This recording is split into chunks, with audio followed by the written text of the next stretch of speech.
Today we are looking at a case from the first part of the 20th century, so sit back as we go to Argentina.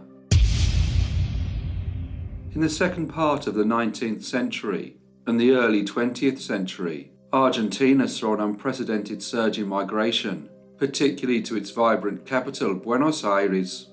It's estimated that millions of Europeans made the journey to Argentina during that time, with many coming from Italy and Spain, and some from Ireland. Argentina had started a period of economic expansion, and as industries grew, foreign investment increased. The new period of industrialization meant more employment in the larger urban areas, and workers would arrive to take advantage of the better opportunities available. Mr. Mateo Banks emigrated to Argentina from Ireland in the middle of the 19th century and settled in the small city of Chascomús, which is about 125 kilometers south of Buenos Aires. Soon after, in 1860, he married a girl of Irish descent named Mary Ann Keener.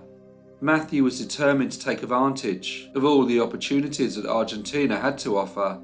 He became the foreman in a farm in Chascomús that was owned by a gentleman who had also migrated from Ireland. He worked hard, saved his money, and after a while was able to buy his own land, property and cattle near the city of Azul. Over the next few years, his wife Mary Ann gave birth to 7 children, 4 boys and 3 girls, named Mariana, Dionisio, Miguel, Mateo, Catalina, Pedro and Brigia. The family lived on the farm. It was an idyllic life, and although Mr. Banks was not considered wealthy, he had amassed land and stock and was able to provide a good life for his wife and his children. The middle child of Matthew and Mary Ann Banks was a boy named Mateo. When he was young, he was always very active and loved to run and play outside. He grew up into a very charismatic man and was well liked by everyone for his charming demeanour and caring nature. However, there was a dark side to Mateo. In 1897, he was accused of theft after an incident involving a local farmer's daughter. Later, suspicions intensified when the farmer was found dead. 2 more suspicious deaths occurred in the area, so to avoid unwanted attention, Mateo's father sent him to work in San Luis province, where he found success as a ranch manager. Mateo was considered to be a very astute negotiator, and this added to his growing reputation. Yet his appeal extended beyond his business dealings. He drew admiration for his striking appearance. He was tall, with brown hair, and he had a determined work ethic, inherited from his father's landowning background. Fluent in English, his refined manner and practical skills made him a sought-after prospect for marriage among discerning mothers who recognized him as an eligible and promising suitor for their daughters. Maxima Ganza hailed from a well-to-do family of Spanish descent and lived in Azul. She was taken by his charm, and after a brief courtship, she and Mateo were married. This marked a significant change in Mateo's life. He found himself embraced by a new social circle, one comprised of wealthier couples, and knew very little of the rural lifestyle that was so familiar to him. He now lived in a luxurious residence in the centre of Azul, and was seen as an affluent young gentleman by many of the town's residents. But things were not easy for Mateo. He had to maintain his wife's accustomed comforts, and in order to do so, he had to take on various additional roles. These included serving as an honorary consul of Great Britain and also representing a prominent car manufacturer. However, his influence soon extended beyond financial endeavours. He became an esteemed member of the parish council and assumed the presidency of the Catholic League, further enriching his role in the community. It seemed to everyone that they had a happy marriage, and over the next few years, Maxima gave birth to 4 children, 3 boys and a daughter, all of who grew up in an atmosphere of prosperity and stability. Sadly, his mother died in 1908, but the family continued to work together to run the farms. Mateo's elder brothers made a living from the land in the town of Parish, several miles from Azul. In this area there are many rural communities, but in 1919, tragedy struck again when Mr. Mateo Banks died. Following his death, the farms were inherited by 4 of his children, Mateo, Dionisio, Miguel and Mariana. 2 of Mr. and Mrs. Banks' 7 children had died in 1911, and the other, named Catalina, had left Argentina and gone to live in Ireland. Along with their sister, the three brothers decided to make a partnership to oversee the management of the farms. However, there was now tension within the family, as Mateo's brothers began to perceive him differently, viewing him as arrogant and wasteful with money.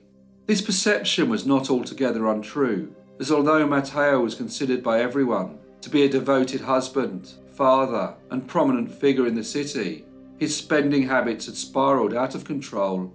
He frequented gentlemen's clubs, which he had initially visited as he believed they were places that would benefit his business due to the prestigious clientele that they attracted, but he had soon found himself captivated by the allure of high-stakes gambling that permeated these establishments. He soon spent his wife's inheritance, but he clung to the hope of recouping his losses. However, his mounting debts left him desperate and on the verge of financial collapse. He sold off most of his stake in the family farm to his brothers, but this failed to alleviate his burden. He in fact borrowed so much money that he was unable to repay the interest on the loans. Faced with the grim reality of his situation, Mateo's brothers ousted him from the family business altogether, leaving him with a modest Los Pinos farm, spanning a mere 116 hectares.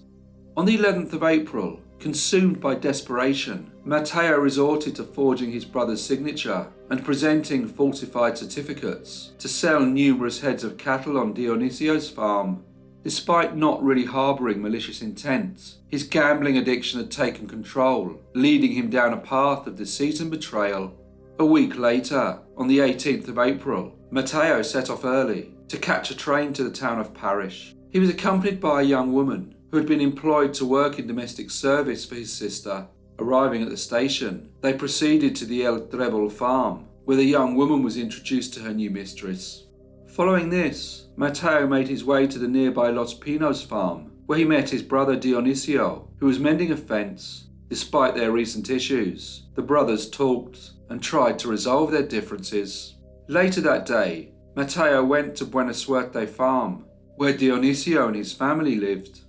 Although he was no longer part of the family business, he still visited his two brothers and sisters from time to time and helped out whenever he could. On that particular day, Mateo undertook the responsibility of distributing rat poison near the storage rooms of El Trebol farm, which belonged to his brother Miguel. However, while spreading the poison, an idea popped into his head to rid himself of his siblings. Without a second thought, he entered the kitchen and discreetly added the rat poison to the stew that was simmering on the stove. However, in his haste, he clumsily poured an excessive amount of poisonous powder into the pots. At around 1 p.m, as the family gathered for lunch, Mateo excused himself. Instead, he vaguely mentioned that he had to go out for a while, saying that he had to deal with quite an urgent matter elsewhere. About an hour later, he returned, eager to ascertain whether his plan had succeeded. To his astonishment, he saw his brothers and other relatives working as usual, seemingly unaffected by the poison. As he approached the house, he was informed that he could not have any stew, as the cook had ruined it by adding an excessive amount of salt. After this failed attempt, Mateo grew desperate and resorted to a drastic course of action.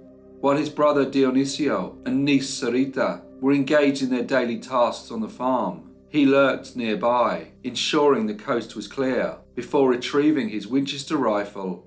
Then, in cold blood, he callously fired 2 fatal shots into Dionisio's back, killing him instantly. As the echoes of the gunshots reverberated, 12-year-old Sarita ran towards the house to try and find out what was going on. To her horror, she saw her beloved uncle carrying a rifle and immediately sensed that something terrible had happened. She was scared and desperately attempted to flee, but Mateo, seemingly consumed by madness, soon caught up with her, and with chilling disregard for the young girl, he callously struck her unconscious with a single blow from the rifle, before heartlessly disposing of her in a nearby well. However, when Sarita came round, she started to scream. Her uncle, devoid of any shred of mercy, coldly ended her life with yet another gunshot. As dusk settled and the clock neared 8 p.m, Mateo lay in wait for one of the farm labourers to return, a man named Juan Gaetan. As the unsuspecting worker began to put away the horse and cart, Mateo pointed his rifle, and when the labourer was standing at a favourable angle, with cold-blooded precision, he shot him. Following this, he returned to the horse and carts and travelled towards El Trebel farm, a distance of about 5 kilometres. He stopped when he spotted another farm worker named Claudio Loisa. Despite the late hour, Mateo approached Claudio, fabricating a story about Dionisio falling ill, and asked him if he would accompany him to La Buena Suerte farm. Of course, Claudio agreed, but as he turned his back to retrieve something that he had forgotten, Mateo callously shot him in the neck. He died instantly. Mateo then concealed the body behind a haystack, before continuing his journey to El Trebel farm, the home of his sister Mariana, brother Miguel, Miguel's wife Juana, and their 2 children. He arrived there at around 10 p.m. as they were eating supper. However, he declined their offer of food and instead retired to the guest room. Hours later, under the cloak of darkness, Mateo went to see his sister Mariana, telling her that their eldest brother Dionisio was dangerously ill. He told her that she must accompany him to Buena Suerte farm, as he did not want to trouble Miguel, as he had been unwell for a long while. Mariana quickly got dressed, and together they climbed onto the carts. However, shortly after, he halted the carts, retrieved his rifle, and shot his sister dead. She was 54 years old. After disposing of her body by the side of the road, he returned to El Trebel farm. Now feigning illness himself, he asked his sister-in-law Juana if she would prepare him a comforting cup of tea. As she emerged from the kitchen, Mateo, concealed behind the veil of his deception, and with a chilling lack of remorse, raised his rifle and fired 2 shots into her chest. She fell to the floor, and as he peered over her, he knew that she was dead. The echoes of the gunshots could be heard throughout the farmhouse, and had shattered the tranquility of the night. Despite his weakened state due to illness, Miguel emerged from his room, his concern for his family overriding his own well-being. Before he could fully comprehend the horror that was unfolding, Mateo shot him, and believing his brother to be dead, left the room. However, Miguel got up and managed to stagger to the courtyard, but when Mateo saw him, he shot him again. This time there was no doubt that Miguel Banks was dead. Amidst the chaos and bloodshed were the anguished cries of Mateo's 15-year-old niece Cecilia. Confused as to what was happening, she called out for her beloved aunt Mariana, unaware of the danger lurking in the shadows. Mateo shouted to her that her aunt was safe and was in the dining room, but as the young girl went there, he shot her. Now his brother, sister-in-law, and niece lay dead in the house. He covered their bodies with clothes, but there was still his 5-year-old niece Anita and the 4-year-old daughter of the labourer, Juan Gatan. However, Mateo did not want to kill them, so instead he gave them water and locked both girls in a room. In the early hours of the 19th of April, Mateo urgently summoned the family's doctor, a gentleman named Rafael Macastan. He told him that his entire family had fallen victim to a violent robbery that had been conducted by 2 farm labourers named Claudio Loisa and Juan Gaitan. He said that one of the labourers had spared his own daughter by locking her in a room. He went on to tell the doctor that the 2 men had tried to kill him, but he managed to shoot them first. He stressed that he only did this in self-defence. The doctor realised that his friend's behaviour was quite odd. He was still in possession of the rifle, and kept on saying that he did not believe that autopsies would be necessary, as his family had obviously been shot by the labourers. Upon reaching us all, still burdened by the weight of what he had done, Mateo ordered 7 coffins. This seemed particularly strange, as 8 people had been killed, even though the body of Claudio Loisa had not been found, as Mateo had hidden it under a haystack. Realising that his attempts to cover up his actions was not going very well, he then attempted to enlist the support of a friend named Agustin Carus, who was a respected lawyer. However, the gentleman refused to represent him, leaving Mateo to struggle with his mounting troubles alone. He made his way to the police station with the intention of implicating his workers as the sole suspects in the heinous crimes. He naively believed that his social status and perceived respectability would mean that the police would swiftly absolve him from any suspicion and allow him to return home unscathed. However, when officers started to speak to him, Mateo's hopes of freedom were dashed as he was quickly arrested. As the sole survivor of the massacre across 2 farms, Mateo emerged as the prime suspect in the eyes of the authorities. The The fact that the same weapon had been used to commit all the murders cast a serious doubt on Mateo's version of events. Subsequent investigations further incriminated him, linking Mateo to the purchase of ammunition that had been used in the killings and the attempted poisoning of the family. Under mounting pressure from law enforcement, his facade began to crumble, and 3 weeks after the murders, he confessed to the gruesome crimes. As the investigation continued, Mateo's extensive gambling debts came to light, providing a motive for his terrible actions. The prosecutor concluded that his primary objective had been to conceal his fraudulent activities from his brother Dionisio and secure an inheritance, particularly the share of the farm that had belonged to his sister Maria Ana and his brother Miguel, although he could not have inherited Dionisio's farm, La Buena Suerte, due to the continued presence of Dionisio's wife, who resides in a mental institution in the city of La Plata. But the prosecutor believed that Mateo's desperate actions revealed his depths of depravity and greed. The trial took place at the Sports Club of Azul. The venue had been transformed into a courtroom due to large crowds that were anticipated to try and see the case. People from all walks of life clamoured to witness the downfall of the once mighty and distinguished Mateo Banks.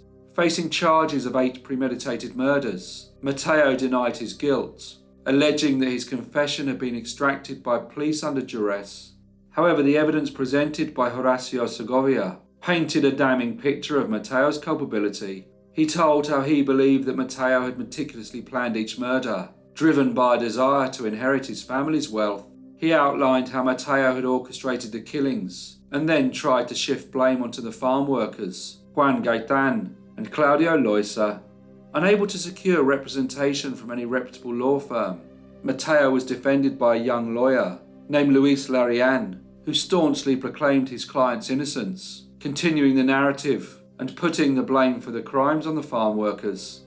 Despite Larian's efforts, on the 3rd of April 1923, the court found Mateo Banks guilty and he was sentenced to life in prison.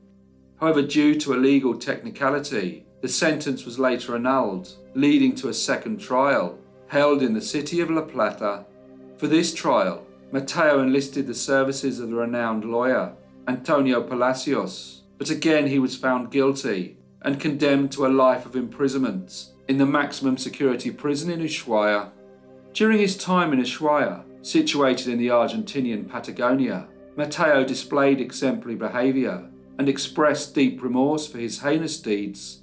He immersed himself in reading the Bible and was dubbed Mystic Mateo by his fellow inmates. Among them was another notorious criminal, Cayetano Godino, often known as El Petiso Orejudo, infamous for his crimes against children.